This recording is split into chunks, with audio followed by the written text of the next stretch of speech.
pimedas pipeteerimine pole laboris energia kokkuhoid. Läheme vaatame, kuidas asjad tegelikult on.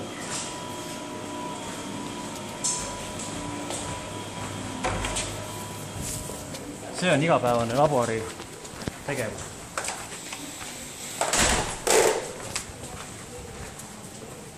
Siin on meil näiteks vesivann, mis hetkel on 60 kraadi peal, aga samas tühi. Selline vesivann tarbib aastas 8 megavatt-tundi elektrienergiat.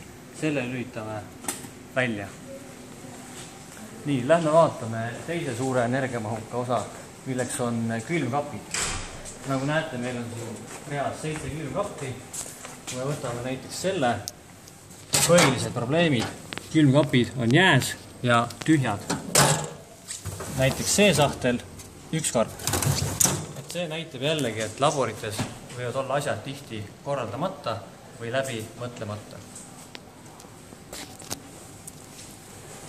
10 inimesega labor toodab aastas umbes 1 tonn prügi, jäätmeid, millest kolmandik, 300 kilo, on võimalik sorteerida ja taaskäidelda. Seda oleme asunud siin tegema ja selle arvelt on võimalik kokku hoida 1500 kilovatt-tundi energiat. Läheme nüüd vaatame, mis Kaarelil selle peale öelda. Kaarel on meie lab manager ehk inimene, kes tegeleb asjade tellimisega. Tere, Kaarel! Jah, kõigepealt, et see prügi siin tekkima saaks hakata, tuleb need asjad tellida.